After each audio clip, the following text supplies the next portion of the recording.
শুধুমাত্র একটা জায়গায়, সেটা হচ্ছে প্রবাসীরা দেশের বাইরে থাকে, এরা কিছু ডলার পাঠায়। এই ছাড়া বাংলাদেশের কোনো অর্জন নাই, কোনো জায়গায় কোনো অর্জন নাই। সেই মানুষগুলোরে গিয়ে জিজ্ঞেস করেন তাদেরকেও এই সরকার কতটুকু সুখে রাখতে পেরেছেন। একটা টিকেটের জন্য ঈদে দেশে আসতে পারেনি। সরকারের তো উচিত প্রতিটা ইয়েকে প্রতি 2 ঈদে সবাইকে সমপরিমাণ টিকিটের সমপরিমাণ টাকা দিয়ে দিবে সরকার। মানেন, আপনি দেশে ঈদ করতে মন চায়, ছেলে মেয়েরে পড়ালেখা করেন অস্ট্রেলিয়া, ইংল্যান্ডে, আমেরিকায়, কানাডায়, আর ঈদের সময় তাদের সেই লন্ডন টন্ডন গিয়ে আবার বাজার টাজার মার্কেট টার্কেট করে নতুন মডেলের আইফোন টাইফোন গোল্ড মোল্ড সব কিনে নিয়ে এসে তারপর ঈদ করতে মন চায়। আর সৌদি আরবের ওই প্রবাসীর মত ঈদ করতে মন চায় না। ওরা যা জিজ্ঞেস করেন স্বাধীনতার মানে কি, ও বলে দেবে। সো আপনারা আমার এই ভিডিওটা যখন দেখছেন, আমাদের এই দেশের স্বাধীনতাটা হলো, এই ভিডিওটা দেখার 24 ঘন্টা পার হয় নাই। দৌলতদিয়া পাটুরিয়া ঘাটের একটা বাস আস্তে করে ফেরি দিয়ে নেমে পানিতে পড়ে গেল। 40-50 জন যাত্রী নিয়ে, সেখানে আমি ভিডিও করার আগ পর্যন্ত যতটুকু জানতে পারলাম 25 জনের লাশ অলরেডি উদ্ধার করা হয়েছে। আরো কতজন মারা যাবে ঠিক নাই। আপনার এই মরার স্বাধীনতা তৈরি হয়েছে 1971 সালের যুদ্ধের মধ্য দিয়ে। আপনি মরবেন, এটাই স্বাধীনতা। আপনি প্রজা, আপনি ওদের গোলামি খাটবেন। ওদের একজন মারা যাবে, ওদের পরিবারের রাষ্ট্রীয় শোক হবে। আপনি 25 জন না, 25,000 মারা গেল, রাষ্ট্রীয় শোক ঘোষণা করা হবে না। এটার নাম স্বাধীনতা। এই স্বাধীনতার জন্য বাংলাদেশের মানুষ 1971 সালে যুদ্ধ করেনি, যুদ্ধ করেও নাই, এটাও বাস্তব কথা। এখন আপনি ওদেরকে বলবেন, ধরেন স্বাধীনতা এই যে এটা নিয়ে যে বিশাল আকারে সবচেয়ে বেশি ইয়ে করে আওয়ামী লীগকে জিজ্ঞেস করেন, তোর আব্বা বলেছিল তাজউদ্দিন নাকে তেল দিয়ে ঘুমাও, 27 তারিখ হরতাল, 1971 সালে 27 তারিখ হরতাল হওয়ার কথা ছিল। তাজউদ্দিনের মেয়ের লেখা বই, ভাই আপনি আমার বিশ্বাস করার দরকার নাই, আপনারও আমি বিশ্বাস করব না। সো আমরা 71-এর ওগুলো নিয়েই, যারা ওই সময়ের মানুষ তাদের কথা যা বলেছে তাদেরকে নিয়েই শুনবো। এই শেখ মুজিব সেদিন ইস্ত্রি করে, পাঞ্জাবি ইস্ত্রি করে, সুটকেস গুছায় তারপরে পাকিস্তানিদের সাথে চলে গিয়েছিল। এই মুক্তিযুদ্ধের ইতিহাস নিয়ে শেখ মুজিবকে বানানো হয়েছে জাতির পিতা, আর জিয়াউর রহমানকে বানানো হয়েছে স্বাধীনতার ঘোষক। জিয়াউর রহমান স্বাধীনতার ঘোষক ছিল, এটা সত্যি কথা, কিন্তু এইটারও আবার আওয়ামী লীগ মিথ্যা বানিয়েছে। অতএব এই ইতিহাসের কোনোটাই সত্যি না। সত্যি যে ইতিহাস, সেটা যদি নাকি করতে চাইতো তাহলে 55 বছরে করা সম্ভব ছিল। প্রতি বছর একটা মন্ত্রণালয় করা হয়, বালযুদ্ধ মন্ত্রণালয়। এই বালযুদ্ধ মন্ত্রণালয়টাকে আপনার একজন মন্ত্রী দেয়, প্রতিমন্ত্রী, উপমন্ত্রী, সচিব, উপসচিব, যুগ্ম সচিব, সচিব টচিব দিয়া বিশাল একটা অফিস নিয়ে সচিবালয় তারা দখল করে আছে। সেই মুক্তিযোদ্ধা মন্ত্রণালয় 55 বছরে আজ পর্যন্ত আমাদেরকে বলতে পারে নাই কতজন মানুষ মারা গিয়েছিল, কতজন মুক্তিযোদ্ধা, কারা আসল মুক্তিযোদ্ধা, কারা আসল রাজাকার, কিচ্ছু না। এটা একটা ব্যবসা। এই ব্যবসা করে বিএনপি আসলে বিএনপি খায়, আওয়ামী লীগ আসলে সবচাইতে ব্যবসা করে খায়। এই ব্যবসা করার জন্যই এই মুক্তিযোদ্ধাটাকে আমাদের সামনে এইভাবে দাঁড় করে রাখা হয়েছে। আর পাকিস্তানের সাথে আমাদের সম্পর্কটা সারা জীবন যেন খুব খারাপ থাকে এই জন্য গাঁজাখুরি এক গল্প, 2 লাখ আপনার এই মহিলাদেরকে করা হয়েছে, রেপ করা হয়েছে। ওরে বাবা রে বাবা, পাকিস্তানিরা তোমাদেরকে চোদে না, সরি তোমাদেরকে। তো ওইখানে আরেক হলো কি 30 লাখ মানুষকে হত্যা করেছে। এই 2 বাল দিয়া মানুষকে বিশাল আকারে একটা ইয়ের মধ্যে ফেলে রেখেছে। এটার কারণ কি? এটার কারণ হলো বাংলাদেশ যেন সারা জীবন ইন্ডিয়ার পায়ের তলে থাকে, কোনোদিন পাকিস্তানের সাথে ভালো সম্পর্ক না হয়, ইন্ডিয়ার ওই পাশে যেন না যাইতে পারে কোনোদিন। যাই করবে, আপনার পররাষ্ট্রনীতি, আপনার অর্থনীতি, আপনার সংস্কৃতি যা যা আছে সবকিছু কন্ট্রোল করবে ইন্ডিয়া। এই জন্যই আমাদেরকে এইভাবে ধরে রাখা আছে। ভাই 1947 সালে 2 পাকিস্তানের 1000 মাইল দূরে যখন ভাগ করে দিয়ে গেছে না ব্রিটিশরা ওই সময় 2 পাকিস্তানের আলাদা করে দিয়ে গেছে। পৃথিবীতে এমন কোনো দেশ নাই যে 2টা দেশ এরকম ভৌগোলিক ইয়ের মধ্যে না থেকে আলাদা থেকে কোথাও আছে। পৃথিবীতে কোনো দেশে কোনো জায়গায় আছে আপনি বলেন আলাদা একসাথে? কেউ নাই। তো বাংলাদেশ আর পাকিস্তান কেমনে থাকবে? টুডে টুমোরো তারা আলাদা হইতই, এটা একদম বাস্তবতা। এর বাইরে আমরা কখনোই যাইতে পারতাম না। এক সময় বাংলাদেশ স্বাধীন হয়ে গেছে 1968 সালে, যখন শেখ মুজিব জায়া রয়ের সাথে আগরতলায় গিয়ে বৈঠক করেছে। পাকিস্তানিরা দয়া করে ওরে মাফ করে দিয়েছে। তো ওই সময় ঝুলাই দেওয়া দরকার ছিল, ওরে মাফ করে দিয়ে তারপরেও চেয়েছে একসাথে থাকতে। তারপরেও কন্টিনিউয়াসলি এই পাকিস্তানিদের সাথে যুদ্ধ, পাকিস্তানিদের লোকজনকে মারা, পাকিস্তানি মহিলাদেরকে রেপ করা। শেখ মুজিব আরে বেটা, ইতিহাস পড়তে হইলে মানে নিয়ে তর্ক করতে হইলে কারোর সাথে তর্ক করবি কোনো বিষয় নিয়ে, ন্যূনতম জানবি তো। আমরা যদি আমার মেডিকেল টার্ম নিয়ে কথা বলতে পারি, আমি টার্মের কোনো কিছুই জানি না। তুই যদি ইতিহাস নিয়ে কথা বলতে চাস, মিনিমাম তোর আব্বা যে বই লিখে গিয়েছে তোরা দাবি করিস, এটার নাম কি? অসমাপ্ত আত্মজীবনী। তোর বাপের অসমাপ্ত আত্মজীবনীর মধ্যে দেখবি এই আদমজি জুট মিলের যে মাঠ, এই কলোনির মাঠের এখানে একটা পুকুর আছে, সেই পুকুরের মধ্যে শেখ মুজিব বলছে কমপক্ষে 500 পাকিস্তানিদের লাশ এখানে হয়ে আছে, কমপক্ষে 500 এই পানির মধ্যে ভেসে আছে। এইভাবে পাকিস্তানিদের সাথে তিলে তিলে তিলে তিলে বাংলাদেশিদের করা হয়েছে। পাকিস্তানিরা আমাদের কিচ্ছু দেয় নাই, পাকিস্তানিরা আমাদেরকে সব জায়গায় শোষণ করে রেখেছে, পাকিস্তানিদের সাথে পাকিস্তানিরা আমাদেরকে দিয়ে কাজ করিয়ে সব নিয়ে গিয়েছে, এখানে কিছু করে নাই। বেটা পাকিস্তান গিয়েছে আজকে 55 বছর। এই 55 বছরে পাকিস্তান আদমজি জুট মিল দিয়ে গিয়েছে, আদমজি জুট মিল বন্ধ হয়েছে। নিউজ প্রিন্ট কাগজ মিল দিয়ে গিয়েছে, নিউজ প্রিন্ট কাগজ মিল বন্ধ হয়েছে। এই যে বিশ্ববিদ্যালয়গুলো, ঢাকা বিশ্ববিদ্যালয়ের বেশিরভাগ ফ্যাকাল্টিগুলো, ডিপার্টমেন্টগুলো পাকিস্তান করে দিয়ে গিয়েছে, বেশিরভাগ বিভাগ। রাজশাহী বিশ্ববিদ্যালয় পাকিস্তানের করা, রংপুর মেডিকেল এবং রংপুর বিশ্ববিদ্যালয়, সিলেট ওসমানী মেডিকেল পাকিস্তানের করা, ময়মনসিংহ মেডিকেল পাকিস্তানের করা, চিটাং মেডিকেল পাকিস্তানের করা, এই যে কমলাপুরটা পাকিস্তানের করা, এই যে সংসদ ভবনটা পাকিস্তানের করা। স্বাধীনতার অর্জনের মাত্র 2 বছর আগেও যখন খুব তিক্ত সম্পর্ক, তখনও পাকিস্তানিরা এখানে জাহাঙ্গীরনগর বিশ্ববিদ্যালয়টা করে গিয়েছে 1969 সালে। গুগলে সার্চ দিয়ে দেখ এই জাহাঙ্গীরনগর বিশ্ববিদ্যালয় কবে প্রতিষ্ঠিত হয়েছে।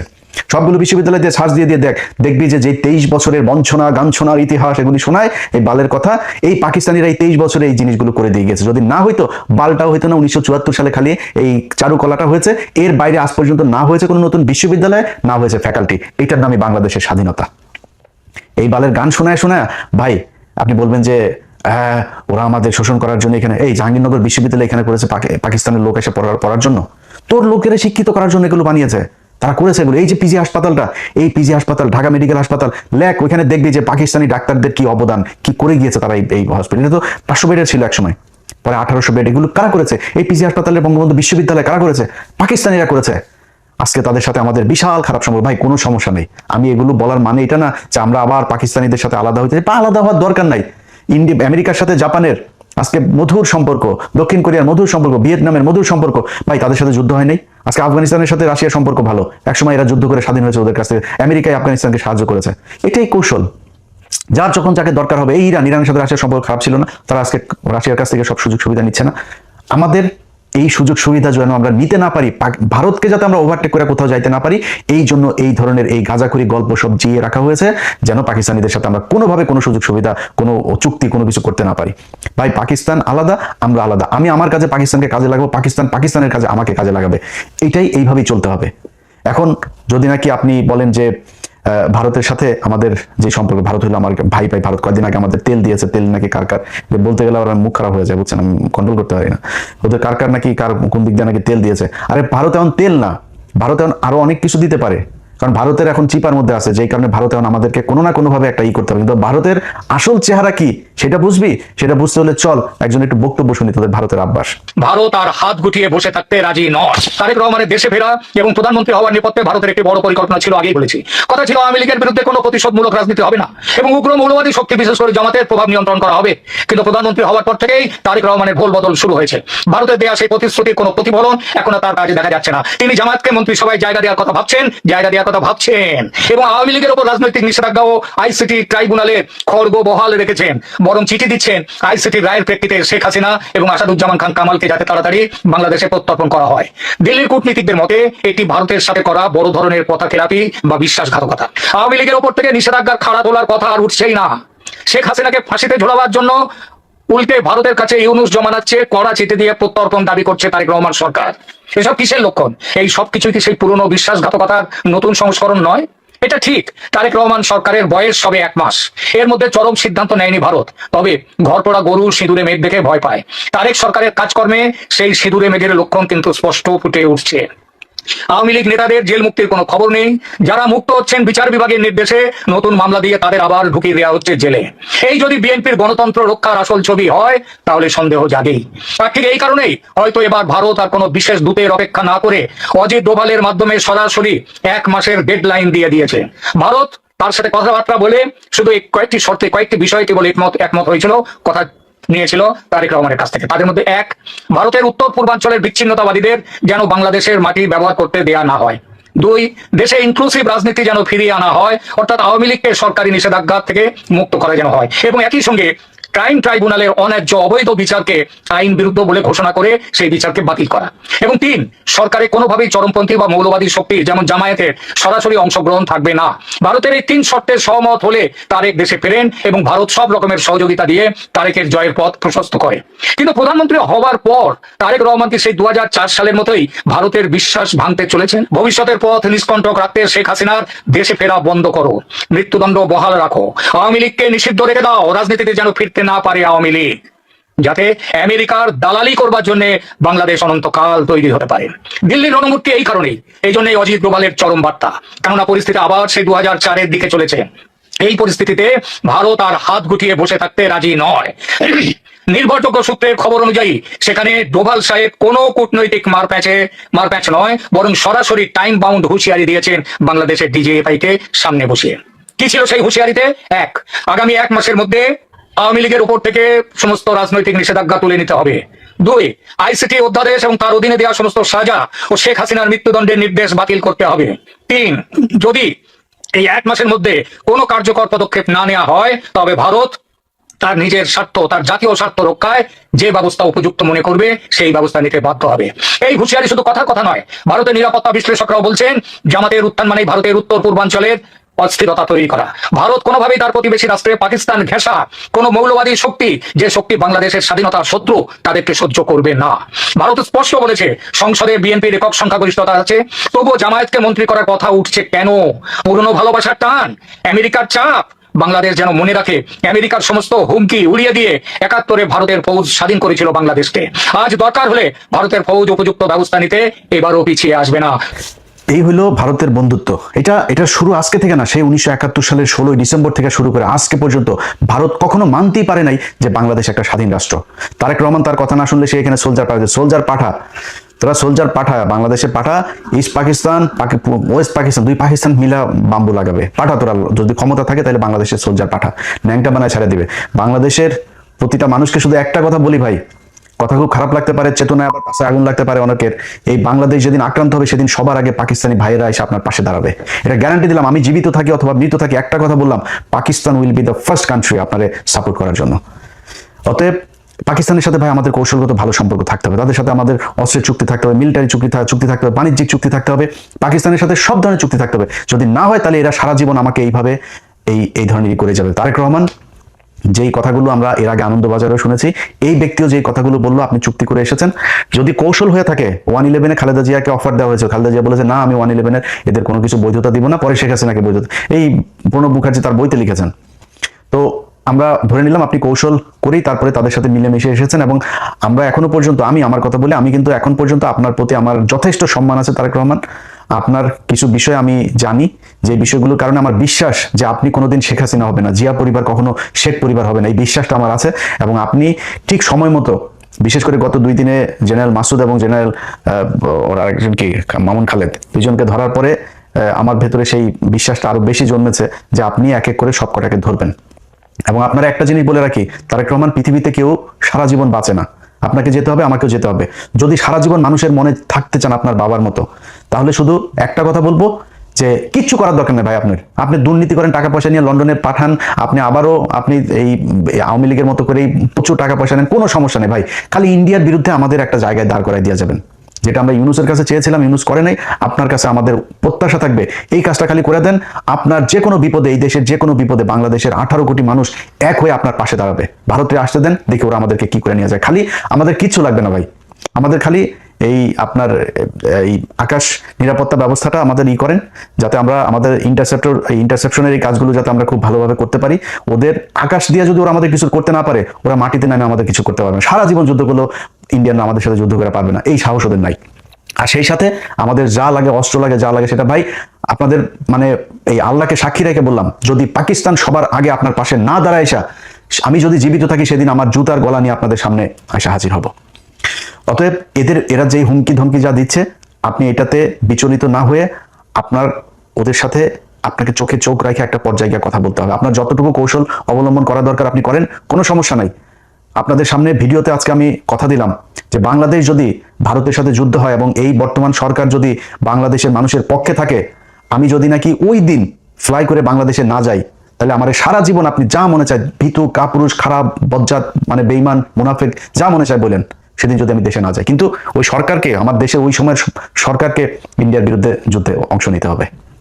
অতএব আপনার যেই এই ভারত যে হুমকি আপনাকে দিয়েছে, এইটাতে আপনি তোয়াক্কা না করে আপনি বাংলাদেশের মানুষের যে চাওয়া পাওয়া, বাংলাদেশের মানুষ, প্রতিটা মানুষ এক একজন সোলজার, যদি প্রয়োজন হয় আমাদেরকে প্রশিক্ষণ দেন, যা প্রয়োজন, যত টাকা, আমরা না খেয়ে বাংলাদেশের মানুষ ঘরের থালা বাটি বিক্রি করে আপনাকে টাকা দিবে, কত টাকা, কত ডলার লাগবে, কি অস্ত্র কিনতে হবে, আপনি সেগুলো কিনে এই দেশের মানুষের নিরাপত্তার ব্যবস্থা করেন। বিশেষ করে এই আপনার ইন্টারসেপ্টরের যে এটাকে আপনাদের করতে হবে, কারণ তাদের যেহেতু যুদ্ধ বিমান, তাদের মিসাইল আছে, তাদের ড্রোন আছে। সো এই জিনিসগুলোর জন্য কি করা দরকার, সেটা যার সাথে চুক্তি করতে হয়, পাকিস্তানের সাথে করতে হোক, চীনের সাথে করতে হোক, তুরস্কের সাথে করতে হোক, আমেরিকার সাথে করতে হোক, রাশিয়ার সাথে করতে হোক, যার সাথে মনে চায় করেন, করে আমাদের এই নিরাপত্তার ব্যবস্থা করেন। মাটিতে নেমে যখন ওরা যুদ্ধে নামতে আসবে, ওইটার সাথে বাংলাদেশের মানুষ ফাইট করবে, সেটার জন্য আমাদের প্রশিক্ষণ দেন, যা প্রয়োজন সেটা করেন। এই দেশের মানুষ জীবন দেওয়ার জন্য প্রস্তুত। আমরা অন্তত গত 15 বছরে এরকম একটা প্রজন্ম তৈরি করেছে, যে প্রজন্মটা এই দেশে ভারতের বিরুদ্ধে যুদ্ধ করে শহীদ হওয়ার জন্য মুখিয়ে আছে। কে বিএনপি করে, কে জামাত করে, কে কোন দল করে, চরমনাই করে না কি করে, ইন্ডিয়ার প্রশ্নে সবাই এক। অতএব আপনি সেটা করেন। আমাদের কিছু কিছু মানুষজন আছে যারা এখনো পর্যন্ত পাকিস্তানের সাথে আমাদেরকে একটা দ্বন্দ্ব বাধায় রাখার জন্য একটাই করে, ভাই 26শে মার্চ আমরা স্বাধীনতা দিবস, ওকে 16ই ডিসেম্বর ইন্ডিয়া তাদের কাছ থেকে লিখে নিয়ে গেছে, আমাদের কারো আসতে দেন, ওকে তারপর ভাই আলাদা হয়ে গেছে, দ্যাটস এনাফ, এটা ওভার। এখন আমরা দিনগুলো পালন করবো, ঠিক আছে, গুতাগুতির দরকার নাই তো। পাকিস্তানের গুতায় কি পাকিস্তানের কাছ থেকে আপনি টাকা নিতে পারবেন? পাকিস্তান আপনার এখানে না আসলে পাকিস্তানের কি হবে? পাকিস্তানের ল্যান্ডের অভাব আছে? আমার মেয়ে 1,44,000 বর্গ কিলোমিটার, ওর 6,80,000 না কত হাজার বর্গ। আমার চাইতে এরকম 5টা রাষ্ট্রের মতো একটা দেশ, মানুষ আমাদের চেয়েও কম। তো ওদের আমাদের জায়গা দরকার আছে নাকি? আমার এখানে আছে কি? আছে কিছু বাংলাদেশে। এখন ওরা আমাদেরকে, এই কিছু মানুষজন আছে যেগুলো এই দ্বন্দ্ব বাধায় রাখার জন্য ইচ্ছাকৃতভাবে, দেখেন সবশেষ খেলাটার কথা বলে আপনাদের শেষ করি। সবশেষ খেলার ক্রিকেট খেলাটায় বাংলাদেশ 3টা ম্যাচ খেললো। 3টা ম্যাচের মধ্যে প্রথম ম্যাচে আপনার মেহেদী হাসান মিরাজ, সালমান আগা তাকে আউট করলো। দেখেন এই পাকিস্তান মাত্র কয়দিন আগে ভারতের সাথে যখন বাংলাদেশ খেলতে যাবে না ভারতে, একমাত্র পাকিস্তান এসে আমাদের পাশে দাঁড়াইলো, আর কেউ দাঁড়ায় নাই। অনেকে বলে হ্যাঁ পাকিস্তান তো পরে খেললোই, পাকিস্তান বলে লাভ হইলো কি, শুধুই ফাঁকা আওয়াজ দিল। আরে বেটা, ফাঁকা আওয়াজ তোর কোনো বাপ দিয়েছে? পাকিস্তান দিয়েছে। ওইটা দেওয়াতে লাভ হয়েছে না লোকসান হয়েছে, সেটা বিসিবির এই যায় জিজ্ঞেস কর, তারপর জানতে পারবি। পাকিস্তান তো দাঁড়াইছে ভাই, আমার পক্ষে কথা তো বলছে তারা। এরপর তারা সিরিজ খেলতে আসলো আমাদের এখানে। তো তারা তো বন্ধুর মন নিয়ে আসছে ভাই। বাংলাদেশের একটা মানুষ যদি ওইখানে পাকিস্তানে যায় না, দেখেন পাকিস্তানের মানুষ ওরে মনে হয় হারানো ভাই খুঁজে পাইছে। খাবারের বিল নেয় না, গাড়ির ভাড়া নেয় না, জোর করে বাড়িতে ঢুকায় নিয়ে যায়, নাস্তা খাওয়ায়, থাকতে জায়গা দেয়, এরকম অবস্থা। সেই দেশের একটা মানুষ, সে ব্যাটসম্যান যখন সালমান আগাও ব্যাটটা নিয়ে দৌড় দিয়েছিল বল আনার জন্য, বাট পরে রান নেয় নাই। সে ক্রিজের ঠিক পাশে, এরকম না যে সে ক্রিজের মাঝখান থেকে বলটা ধরেছে, ক্রিজের পাশে ব্যাটটা ফেললেই সে ক্রিজের ভেতরে, সে ব্যাট না ফেলা, সে ওই বলটারে আটকাইছে, বলটা উঠায় সে মিরাজের হাতে দিতে গিয়েছে। ও মা, সে বলটা করলো কি, স্টাম্পে মাইরা মিরাজ এসে তাড়াতাড়ি করে চোরের মতো, একটা চোরের বাচ্চা, ফকিন্নির বাচ্চা, আচ্ছা বলটা ভেঙে দিল। এরপরে আবার লাস্টের ম্যাচে আপনার করলো, এই যে ওর নাম কি, নাহিদ রানা, ওর মুখের অঙ্গভঙ্গি দেখে আমার মনে হয়েছে যে একটা গালি দিয়েছে, বাজে গালি দিয়েছে। আমি ওর মুখের যে মুভমেন্টটা দেখেছি, ওটা আমার মনে হচ্ছে একটা বাজে গালিটা দিলাম না এখানে, তো এই গালিটা সে দিয়েছে। বিশাল, আরে বিরাট আকারে উত্তেজনা, মনে হয় ভারত পাকিস্তান খেলা হচ্ছে। আরে বেটা, তোর তো বোঝা উচিত, এই যে এখন গেছিস পিএসএল খেলতে, তোর বাপরাই তো নিল, তোর বাপের দেশেই তো গেলি পিএসএল এ, তোর বাপেরা তোদের দেশ থেকে, বাংলাদেশ থেকে 6টা প্লেয়ার নিয়েছে। আর আইপিএল এ নিয়ে যাইতো সাকিব আল হাসান, পৃথিবীর শ্রেষ্ঠ একজন অলরাউন্ডার, সবচাইতে ধারাবাহিক একজন প্লেয়ার, ফর্মে থাকা প্লেয়ার, তারে নিয়ে সাইড লাইনের বাইরে দাঁড় করে রাখতো, পানি নেওয়াইতো তারে দিয়া। অপমান খালি নিত কেন? বাংলাদেশের দর্শকগুলো নেওয়ার স্পন্সর আছে না, ওদের তো প্রোডাক্ট বিক্রি করতে হবে, বাংলাদেশের মানুষ দর্শক তো থাকবে না, একজন না থাকলে নিয়ে বসায় রাখতো। এটা করতো ইন্ডিয়া। আরে ভাই, ইন্ডিয়া আজকে সেই শুরু থেকে এখন পর্যন্ত সারা জীবন এই যে টেস্ট স্ট্যাটাস, সবার পরে তারা আমাদেরকে দিয়েছে, এই যে টেস্ট স্ট্যাটাস খেলা মানে না, বাংলাদেশের থাকা উচিত না। এই যে এই সেবাগ, বীরেন্দ্র সেবাগ, এই শালা বলছিল যে বাংলাদেশের টেস্ট স্ট্যাটাস থাকার উচিত না। এরা ইন্ডিয়া খালি খেলা না, বাংলাদেশের প্রতিটা জায়গায়, প্রতিটা সেক্টরে তারা সারা জীবন। এই যে কয়দিন আগে আপনার এই যে বাংলাদেশ থেকে আপনি দেখছেন না যে বাংলাদেশের মানুষজনরা এখন আর আসতে দিবে না, কারণ বাংলাদেশের মানুষ এখানে ওই আপনার এখানকার সরকারি যে সুবিধাগুলো আছে, এই সুবিধাগুলো বেশি উপভোগে। যেমন ধরেন কারো মা অসুস্থ, বাবা অসুস্থ, তার ট্রিটমেন্টের জন্য এখানে আপনি ঘরে রাখলেও আপনার কিছু টাকা দেয়, আপনার অনেক এরকম বাচ্চাদের জন্য চাইল্ড সাপোর্ট দেয়, অনেক ধরনের এই প্রণোদনা আছে, এগুলো দেয়।